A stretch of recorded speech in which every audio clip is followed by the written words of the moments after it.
दोस्तों UP GK का यह एक बहुत ही महत्वपूर्ण स्पेशल वीडियो है। और अगर आप किसी एक ऐसे वीडियो की तलाश में थे जिसमें यूपी स्पेशल सारे बिंदु एक जगह पर मिल जाएं, बहुत ही कम समय में आप उसको पढ़ सकें, उसका रिवीजन कर सकें, तो आपकी तलाश यहाँ पर समाप्त होती है। ये वही वीडियो है जिसकी तलाश में आप थे। तो अगर आप उत्तर प्रदेश पुलिस भर्ती परीक्षा या फिर RO या फिर यूपी PCS या फिर यूपी SSSC या फिर उत्तर प्रदेश की कोई भी परीक्षा देने वाले हैं तो इस वीडियो से आपको 2 से 3 प्रश्न देखने को मिलेंगे एग्जाम में। तो पूरा वीडियो बहुत ही इंपॉर्टेंट है। पहले इस वीडियो को मैं MCQs के रूप में लाने वाला था, लेकिन क्योंकि तथ्य यहाँ पर बहुत ज़्यादा हैं और अगर MCQs के रूप में अगर वीडियो बनता तो इस वीडियो का ड्यूरेशन बहुत ज़्यादा हो जाता। तो मेरा प्रयास ये था कि गागर में सागर, यानी कि कम समय में आपको ज़्यादा से ज़्यादा इम्पॉर्टेंट पॉइंट्स और तथ्य प्रोवाइड करवाए जाएँ, ताकि आप कम समय देकर भी बहुत अच्छे अंक ले आ सकें, ख़ास तौर से यूपी जीके के किसी भी पार्ट में। तो चलिए शुरू करते हैं। और हाँ, एक संकल्प लीजिएगा कि वीडियो को अंत तक देखेंगे। दूसरी बात यह है कि लेक्चर की PDF भी आपको दी जाएगी और इसे कैसे आप प्राप्त कर पाएंगे तो उसके बारे में मैं आगे आपको वीडियो में कहीं पर बता दूंगा, ठीक है। तो देखो फ्रेंड्स, सबसे पहले तो आप ये ध्यान दीजिएगा कि उत्तर प्रदेश को पहले कहा जाता था यूनाइटेड प्रोविंस, यानी कि संयुक्त प्रांत। उत्तर प्रदेश जो है पहले संयुक्त प्रांत के नाम से जाना जाता था और इसका गठन किया गया था 24 जनवरी 1950 में, ठीक है। अब ये 2 बिंदु बहुत ही इंपॉर्टेंट हैं। अब सवाल ये उठता है कि जो यूनाइटेड प्रोविंस था, यानी कि संयुक्त प्रांत, इसका गठन कब किया गया था? तो संयुक्त प्रांत का गठन ब्रिटिश सरकार ने किया था 1 अप्रैल 1937 में। तो ध्यान दीजिएगा कि 1 अप्रैल 1937 में संयुक्त प्रांत बना था और इसके बाद 24 जनवरी 1950 को उत्तर प्रदेश का गठन किया गया। इसीलिए प्रतिवर्ष 24 जनवरी को यूपी डे के रूप में मनाया जाता है। फिर आगे चलकर उत्तर प्रदेश के कुल 13 जिलों को लेकर उत्तराखंड का गठन हुआ था सन 2000 में। 9 नवंबर सन 2000 को उत्तराखंड का गठन हुआ था। तब यूपी में कुल हुआ करते थे कितने? 83 जिले हुआ करते थे। तो 13 जिले लेकर उत्तराखंड गठन हुआ, तब यूपी में बचे थे कुल मिला के 70 जिले। और अब वर्तमान में यूपी में कुल कितने जिले हैं? तो 75 जिले हैं। और कुल मंडल कितने हैं? मंडल या समंडल एक ही होते हैं। तो कुल 18 मंडल और 75 जिले हैं, ये वर्तमान में हैं। तो इसको आप याद रखिएगा। 2011 की जनगणना के मुताबिक यहाँ पर जो इम्पोर्टेंट पॉइंट्स हैं याद रखिए कि वर्तमान में उत्तर प्रदेश में कुल 915 शहर और कस्बे हैं। कुल मिला के 915 शहर और कस्बों की संख्या है। उत्तर प्रदेश में कुल ब्लॉक कितने हैं? तो 822 हैं। कुल नगर निगम की संख्या है 17। लोकसभा की कुल सीटें कितनी हैं उत्तर प्रदेश में? तो 80 सीटें हैं लोकसभा की। राज्यसभा की कुल सीटें कितनी हैं? 31 सीटें हैं। विधानसभा की सीटें हैं 404 और विधान परिषद की सीटें कुल कितनी हैं? तो 100 हैं।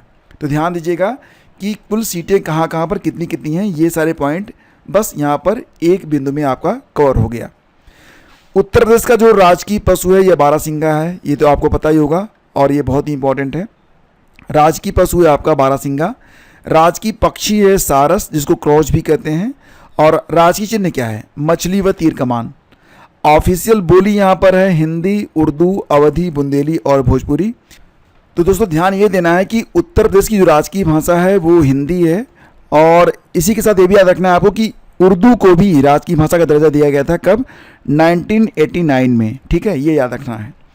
बात करते हैं उत्तर प्रदेश के भूगोल के बारे में। तो ध्यान दीजिएगा कि उत्तर प्रदेश यह 23 डिग्री 52 मिनट नॉर्थ और 38 डिग्री 28 मिनट नॉर्थ अक्षांशों पर और 77 डिग्री 3 मिनट और 84 डिग्री 39 मिनट ईस्ट देशांतरों के मध्य स्थित है। ये इसकी लोकेशन है लॉन्गिट्यूड और लैटिट्यूड पर। उत्तर प्रदेश की सीमा 9 राज्यों, जिसमें 8 राज्य हैं और 1 केंद्र शासित प्रदेश से लगती हैं। तो राज्य कौन कौन से हैं? हिमाचल प्रदेश है, हरियाणा है, उत्तराखंड, राजस्थान, मध्य प्रदेश, छत्तीसगढ़, झारखंड और बिहार। तो ये 8 राज्य हो गए और 1 केंद्र शासित प्रदेश है दिल्ली, जिससे यूपी की सीमा लगती है। तो कुल मिला के 9 राज्य हो गए। 9 राज्यों में 8 राज्य हैं और 1 यूटी है, ठीक है। उत्तर प्रदेश की सीमा जो है वो एक देश से भी लगती है और वो देश है आपका नेपाल। उत्तर प्रदेश की जो प्रमुख नदियाँ हैं, जैसा कि कई बार एग्जाम में पूछा जाता है ना कि ये जो नदी है यूपी में बहती है या नहीं बहती है, तो कुछ मुख्य नदियाँ आप याद रख लीजिए, जैसे कि गंगा, यमुना, बेतवा, केन, चंबल, घाघरा, गोमती और सोन। ये प्रमुख नदियां हैं उत्तर प्रदेश की। और यूपी में जो औसत बारिश होती है प्रतिवर्ष वो लगभग 1279 मिलीमीटर बारिश होती है। यूपी में ये औसत बारिश का रिकॉर्ड है। बांध और जलाशय, तो ये भी कई बार एग्जाम में पूछा जाता है और ये बहुत ही इंपॉर्टेंट बिंदु है बांध और जलाशय के बारे में। जैसे कि गोविंद वल्लभ पंत सागर बांध, जिसको आप रिहंद बांध के नाम से भी जानते हैं। तो गोविंद वल्लभ पंत सागर बांध और या रिहंद बांध एक ही है। ये भारत में सबसे बड़ा मानव निर्मित जलाशय है, तो ये बहुत ही इंपॉर्टेंट है। और ये कहाँ पर मिलेगा आपको, तो उत्तर प्रदेश और मध्य प्रदेश सीमा पर स्थित है। एक परीक्षा बांध है जो कि मिलेगा आपको बेतवा नदी पर, झांसी कानपुर हाईवे पर है ये। माता टीला बांध ये मिलेगा आपको बेतवा नदी पर ललितपुर में। भैंसोरा बांध मिलेगा आपको चंदौली जनपद में। भगवानपुर बांध मिलेगा आपको जरबा में। और एक है आपका बाघला बांध जो कि मिलेगा बारा प्रयागराज में। इसके अलावा चित्तौड़गढ़ बांध और गणेशपुर बांध, ये कुछ प्रमुख बांध हैं जो कि यूपी में स्थित हैं। इसके अलावा फ्रेंड्स, जो 2011 में जनगणना हुई थी उसके मुताबिक यूपी में जो लिंगानुपात है, तो 1000 मेल्स पर जो फीमेल्स की संख्या है वो कितनी है, 912 है। ये भी इंपॉर्टेंट है। और साथ ही साथ जो महिला साक्षरता दर है, फीमेल लिटरेसी रेट है, वो कितनी है, तो 59.26% ये फीमेल लिटरेसी रेट है। जबकि पुरुषों की जो साक्षरता दर है वो बहुत ज़्यादा है, 79.24% है। ऑल ओवर जो लिटरेसी रेट है यूपी की वो कितनी है, 69.72%। ठीक है, यानी कि यूपी में कुल मिला के 69.72% लोग शिक्षित हैं। ये जो आंकड़े हैं 2011 के मुताबिक हैं। यूपी में जो प्रमुख लोक नृत्य हैं, कई बार एग्जाम में पूछा जाता है फला लोक नृत्य किस प्रदेश का है, तो यूपी के जो प्रमुख फोक डांसेज हैं, लोक नृत्य हैं, उनमें एक तो आपका चरकुला आता है, कर्मा है, पांडव है, पाई डंडा, थारू, धोबिया। इसके अलावा देखेंगे तो सारा नाम से भी एक लोक नृत्य है। लोक कथाओं में बिरहा है, कजरी है, फाग, रसिया, आला, पूरन भगत और भर्तृहरि, ये यूपी के प्रमुख लोक कथाएँ हैं। और प्रमुख लोक नृत्य में आते हैं चरकुला, कर्मा, पांडव, पाई डंडा, थारू, धोबिया और सायरा। तो यूपी में कुल जिले कितने होंगे, 75। मंडल या समंडल दोनों एक ही बिंदु है, समंडल पूछ लेगा तो कंफ्यूज मत होना। कुल 18 हैं। और जो 18वां मंडल बना था वो बना था अलीगढ़, याद रखना। यूपी में इत्र नगरी के नाम से जाना जाता है कन्नौज को। कन्नौज जो है यूपी में इत्र नगरी के नाम से प्रसिद्ध है। और ध्यान दीजिएगा कि 2011 में जो जनगणना हुई थी उसके मुताबिक सर्वाधिक जनसंख्या वाला जो जिला है वो प्रयागराज को बताया गया था। प्रयागराज में जो जनसंख्या थी सर्वाधिक थी। सर्वाधिक बड़ा क्षेत्रफल वाला जिला लखीमपुर खीरी है। और 24 जनवरी 1950 को यूपी का गठन हुआ था। लेकिन ध्यान रखना कि उत्तर प्रदेश का भारतीय गणतंत्र का पूर्ण राज्य बना था कब, तो 26 जनवरी को बना था। 26 जनवरी 1950 को यूपी जो था ये भारत का पूर्ण गणतंत्र राज्य बन गया था। तो राज्यों के बारे में जो प्रावधान मिलेगा आपको संविधान के कौन से भाग में मिलेगा, ये बहुत ही इंपॉर्टेंट है, इसको याद रखना, एग्जाम के लिए इंपॉर्टेंट है। तो राज्यों के बारे में जो प्रावधान किया गया है वो संविधान के भाग 6 में किया गया है। किसमें, भाग 6 में आपको मिलेगा राज्यों के बारे में प्रावधान। और इसमें भी जो आपका आर्टिकल 168 है ये बहुत ही इंपॉर्टेंट है। आर्टिकल 168 क्या कहता है, ये कहता है कि प्रत्येक राज्य में एक विधानमंडल होगा। ध्यान रखना कि भारत में जो माचिस उद्योग है, दिया सलाई उद्योग, ये कहाँ पर है, तो ये बरेली में है। जबकि यूपी में एक स्टेट कैपिटल रीजन, जैसे कि आपका एनसीआर है ना, तो उसी प्रकार से यूपी में भी एक यूपी स्टेट कैपिटल रीजन बनाने जाने के बारे में घोषणा की गई है।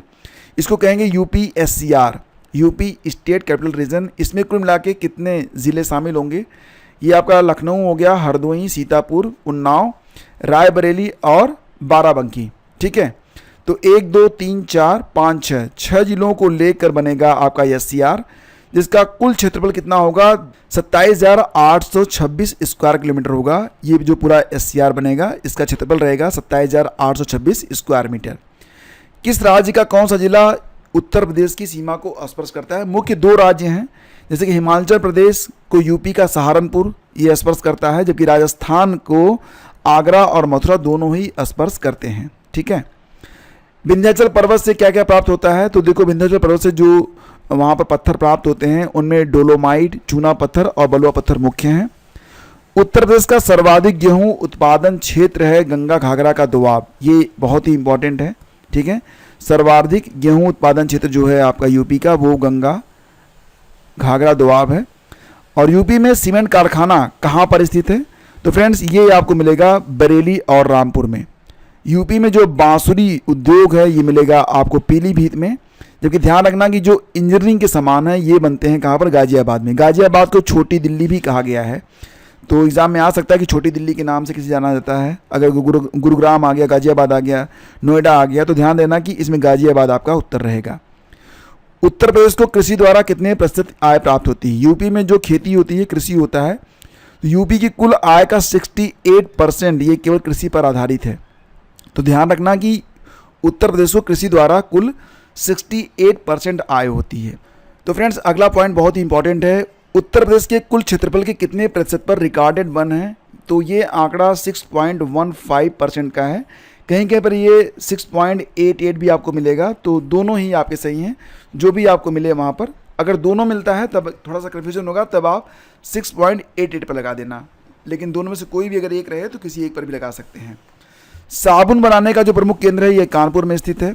और संतरा और कागज़ के लिए, संतरा उत्पादन और कागज़ उत्पादन के लिए जाना जाता है सहारनपुर। जी हाँ, वही जिला जो कि हिमाचल प्रदेश को टच करता है। सूरमा नगरी के नाम से प्रसिद्ध है बरेली, ठीक है। और पूर्व से पश्चिम तक उत्तर प्रदेश का जो विस्तार है, ठीक है, ऐसे देख लीजिए, ये आपका ईस्ट हो गया, वेस्ट हो गया, नॉर्थ और साउथ में। यूपी का जो विस्तार है पूर्व से पश्चिम तक वो है 650 किलोमीटर, यानी कि यूपी की जो लंबाई है ज़्यादा है, चौड़ाई थोड़ी कम है, चौड़ाई इसकी मात्र 240 किलोमीटर है, तो ये ध्यान रखना। और काशी जनपद का जो प्रथम उल्लेख मिलता है तो ये किस वेद में मिलता है? तो ये अथर्ववेद में मिलता है। और हीरा यूपी में किस जिले से प्राप्त होता है? तो बांदा से ही हीरा प्राप्त होता है। और जो कोहिनूर हीरा था ना, कोहिनूर, उसके बारे में जानकारी यही मिलती है कि ये भी बांदा के ही किसी खान से निकला था। और देखो, एल्यूमिनियम का जो कारखाना है वो कहाँ मिलेगा आपको? तो ये रेणुकूट में मिलेगा आपको। और तांबा अयस्क की प्राप्ति होती है सोनराई ललितपुर में। सोनराई ललितपुर, देखो ललितपुर में यूरेनियम भी मिलता है, यूरेनियम भी ललितपुर में मिलता है, और तांबा अयस्क भी। बॉक्साइट आपको मिलेगा बांदा और वाराणसी में। जबकि सोना जो है कहाँ से प्राप्त होता है यूपी में? तो शारदा रामगंगा नदियों से सोने का अयस्क प्राप्त होता है। देश का सर्वाधिक विद्युत उत्पादन विद्युत गृह कहाँ पर स्थित है? तो सिंगरौली में। याद रखना कि देश का सर्वाधिक विद्युत उत्पादन विद्युत गृह जो है ये सिंगरौली में स्थित है। और अगर हम बात करें सेंसस 2011 के बारे में, तो यूपी का जो जनघनत्व है, ठीक है, प्रति वर्ग स्क्वायर किलोमीटर में जो जनसंख्या रहती है उसकी संख्या है 829। जबकि सर्वाधिक नगरीय जनसंख्या कहाँ पर रहती है? तो कानपुर नगर में। अब यहाँ पर कंफ्यूज मत होना, कानपुर नगर में ये सर्वाधिक नगरीय जनसंख्या है, जबकि सर्वाधिक जनसंख्या वाला जिला जो है ये प्रयागराज है। ये 2011 के मुताबिक है। जनगणना 2011 के मुताबिक उत्तर प्रदेश में 10 लाख से अधिक जनसंख्या वाले कितने शहर हैं? तो कुल मिला के 7 शहर ऐसे हैं सेंसस 2011 के मुताबिक जिनकी जनसंख्या जो है 10 लाख से ज़्यादा है। उत्तर प्रदेश में भारत की जनसंख्या का कुल कितने प्रतिशत निवास करते हैं? ये संख्या मतलब यूपी में भारत की जो कुल जनसंख्या है उसका कितना प्रतिशत निवास करती है? तो ये 16.49% है। तो ये याद रखना, ये इंपॉर्टेंट है। और यूपी में कुल गांव कितने हैं? तो ध्यान रखना कि कुल मिला के देखा जाए तो 1,06,704 गांव हैं यूपी में। और सुचेता कृपलानी का नाम याद रखना, ये बहुत इंपॉर्टेंट है। सुचेता कृपलानी जो कि उत्तर प्रदेश प्लस भारत की पहली महिला मुख्यमंत्री थी, ठीक है, उत्तर प्रदेश और भारत की पहली महिला मुख्यमंत्री थी। कौन? सुचेता कृपलानी। इनका समय कब से कब तक था? तो दोस्तों 1963 में उन्हें उत्तर प्रदेश का मुख्यमंत्री बनाया गया था। और 1963 से लेकर 1967 तक वह यूपी की मुख्यमंत्री नहीं थी। कब से कब तक? 1963 से लेकर 1967 तक। संयुक्त राष्ट्र महासभा की अध्यक्ष रही विजय लक्ष्मी पंडित, ये उत्तर प्रदेश से ही थी, ये भी याद रखना। और यूपी की जो नगरीय जनसंख्या है तो ये कुल जनसंख्या का कितना प्रतिशत है? तो सेंसस 2011 के मुताबिक यूपी में कुल जनसंख्या का 22.28% ये नगरों में निवास करती है। बाकी जनसंख्या ग्रामीण है, लेकिन 22.28% ये नगरों में निवास करती है। इलाहाबाद विश्वविद्यालय की स्थापना होती है कब? 23 सितंबर 1887 में। और ये उत्तर प्रदेश का सबसे पुराना विश्वविद्यालय है। तो ध्यान देना कि यूपी का जो सबसे पुराना विश्वविद्यालय है वो इलाहाबाद है, और ये 23 सितंबर 1887 में स्थापित हुआ था। अच्छा, एक प्रश्न यहाँ पर आपके मन में आ रहा होगा कि बीएचयू की स्थापना कब हुई थी? इसका सही उत्तर क्या बनेगा? बीएचयू जो है इसकी स्थापना हुई थी 1916 में, ठीक है, 1916 में, 4 फरवरी 1916 को। उत्तर प्रदेश और मध्य प्रदेश के बीच किन दो नदियों को आपस में जोड़ने के लिए समझौता किया गया है? तो केन और बेतवा नदियों को। और ध्यान देना कि स्कूल ऑफ पेपर टेक्नोलॉजी ये कहाँ पर स्थित है? स्कूल ऑफ पेपर टेक्नोलॉजी, जैसा कि आप जानते हैं कि जो कागज़ उद्योग है वो सहारनपुर में है, तो सहारनपुर में ही आपको मिलेगा स्कूल ऑफ पेपर टेक्नोलॉजी। जबकि air force para troopers training school ये मिलेगा आपको आगरा में, ये भी इंपॉर्टेंट है। इंडियन टेलीफोन इंडस्ट्री ये रायबरेली और नैनी में है। और चंद्रशेखर आज़ाद कृषि एवं तकनीकी विश्वविद्यालय ये कहाँ पर स्थित है? तो फ्रेंड्स ये स्थित है कानपुर में। अब मैं आपसे एक प्रश्न कर रहा हूँ जो कि इसी वीडियो से है, और आपका प्रश्न ये है, उत्तर प्रदेश को कृषि क्षेत्र से कितने प्रतिशत आय होती है? आपके ऑप्शन में है ए 28%, बी 68 यानी कि 68%, सी है 70%, डी है आपका 58%। बस आपको इसका जो आंसर है वो कमेंट बॉक्स में लिखना है। सेशन आपको अच्छा लगा है तो लाइक और शेयर कर दीजिएगा। धन्यवाद आपका।